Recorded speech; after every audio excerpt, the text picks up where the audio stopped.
nothing feels worse than disallowing who you are.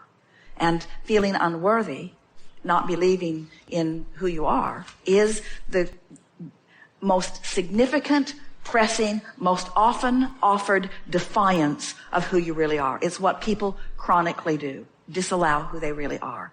And when you get over that, oh, it is so delicious. So how do you get over it? Just one thought at a time.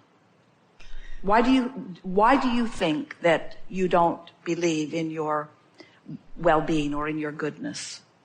Or better question, how does it show up to you? What manifests that let you know it?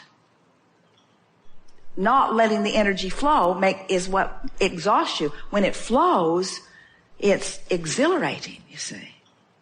People are reflecting back to you how you feel.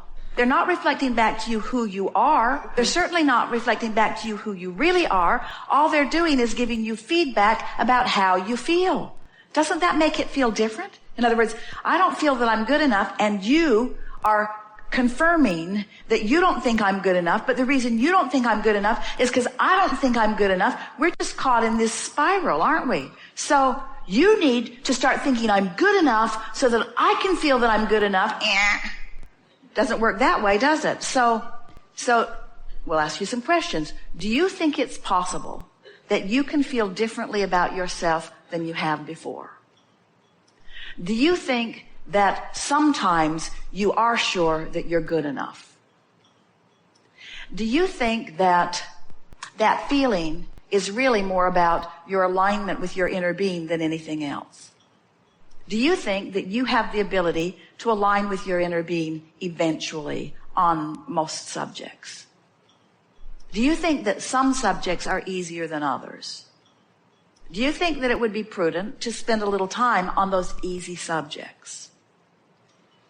Do you think that since some subjects are easy and the whole goal is to be lined up with who you are, do you think that it doesn't matter what subject lines you up? Just pick the easy one and line up. So, doesn't it feel silly in light of this to start with the hard thing and then beat yourself up on it? So, right now, you've got to feel good enough. In other words, here you are. Seriously. I've been saying for a long while, when you, rather than wanting to have love shined at you, if instead you're loving, it feels the same. Because whether you're being loved and it's reflecting back through you, or whether you're loving, it feels the same. That's what you're seeking, you see.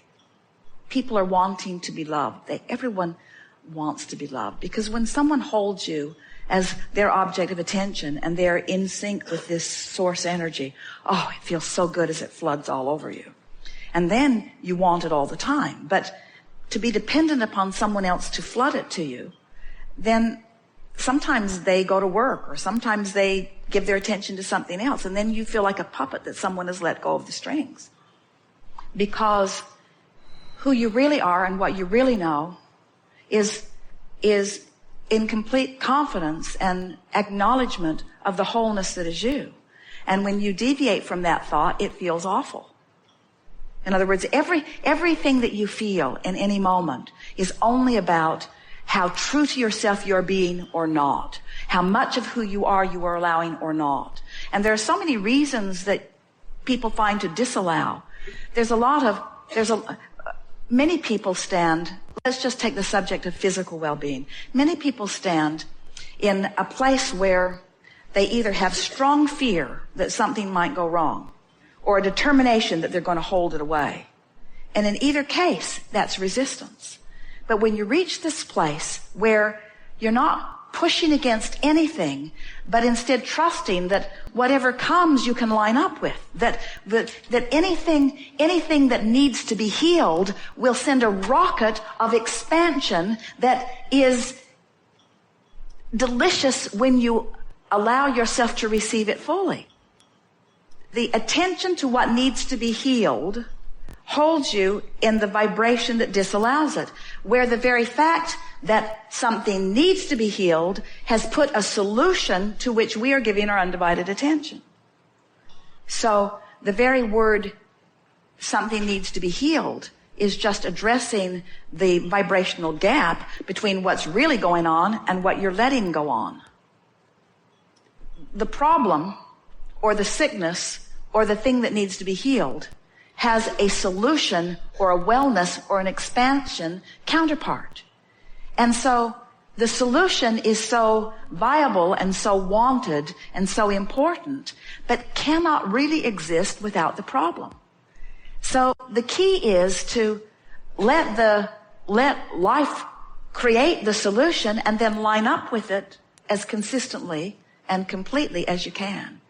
And what everyone will tell you who's ever passed through an uncomfortable situation is that once they find the solution, it was always worth the problem. And big solutions make big problems even worth it. Although while you're standing in the problem seeking the healing, it doesn't seem that way, you see. It doesn't matter what a situation is, it can be aligned. In fact, the more uncomfortable something is, the bigger and brighter the solution is. When a solution is really big and bright, then there is more possibility for movement on it. This too shall pass. There are all kinds of resources that are available. I don't have to address this specific subject in this specific way.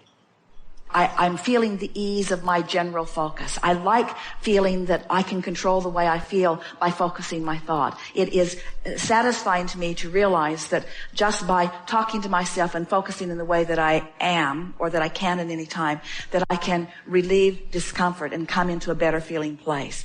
It is satisfying to me to realize that the way I feel is about my focus, not about any specific situation. The situation isn't the reason I feel this way. My focus is the reason I feel this way.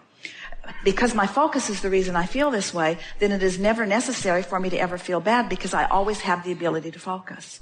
I have the ability to bring myself relief. I have the ability to bring myself into alignment regardless of what is. I have the ability to bring myself in alignment regardless of any manifestation that may be temporarily showing itself. I have the ability to bring myself into alignment because I know about the laws of the universe. I have the ability to cause myself to feel better because I have the ability to focus my mind.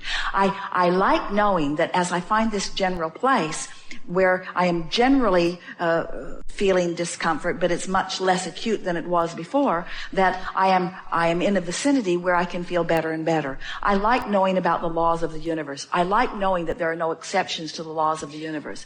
I like knowing that anyone can bring themselves from wherever they are to wherever they want to be, that there is a certain and gentle path that will lead them to wherever they want to be. I like the idea that by knowing what I don't want, I know more clearly what I do want. I like the idea of solutions being born out of problems, and I like the idea of me or anyone reclaiming the solution that they are looking for.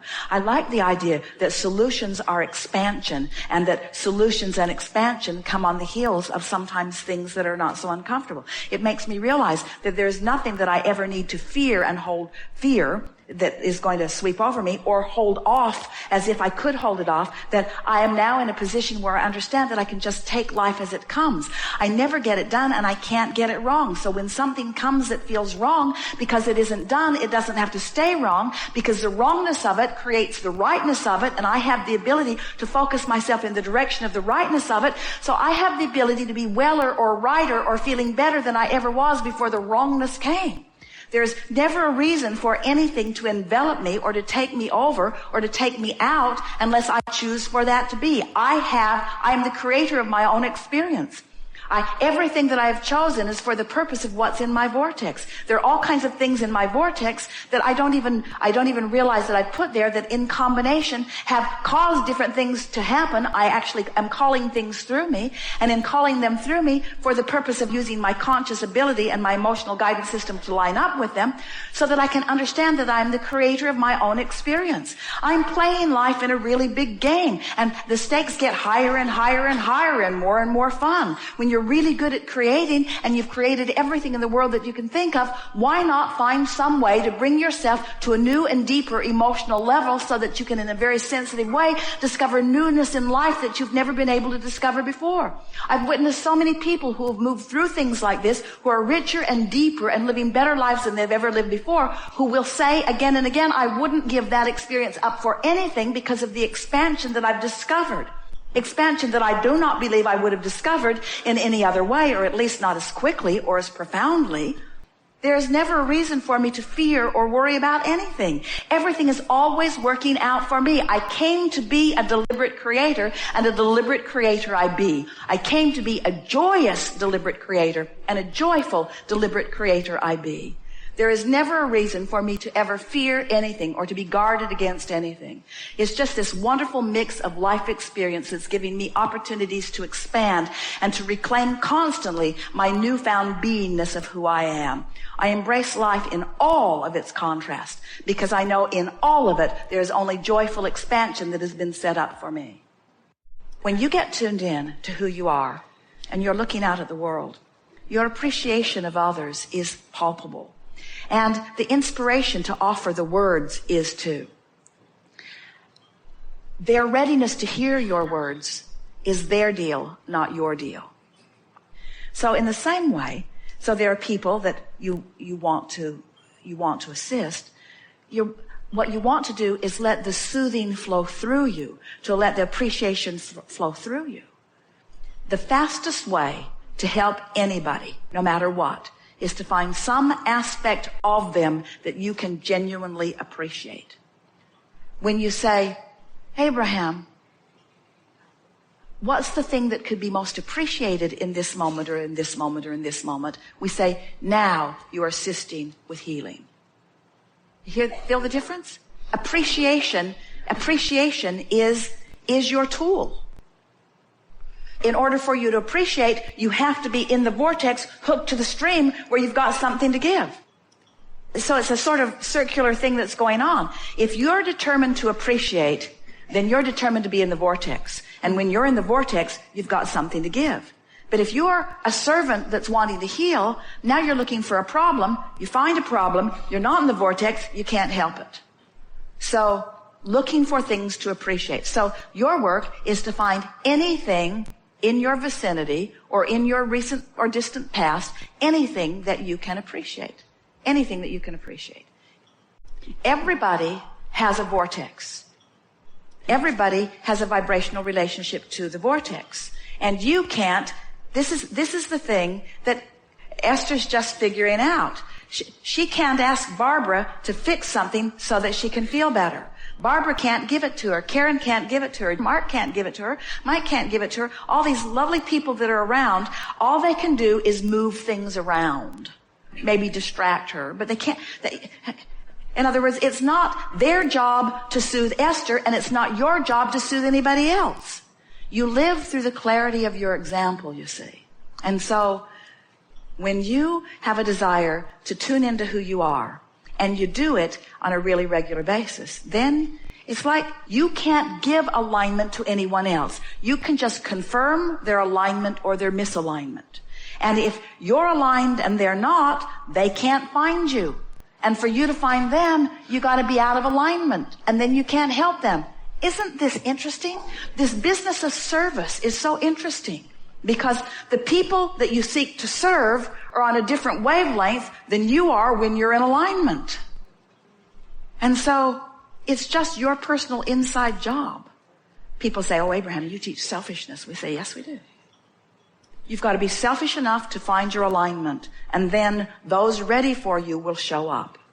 So then someone tentative, someone dealing with an issue, someone out there in a sort of maybe in, maybe not in, maybe in, maybe not in, rendezvous with you, and because of your alignment, they get a whiff of it and they feel aligned. And then words come out of your mouth that confirm the value that you see in them.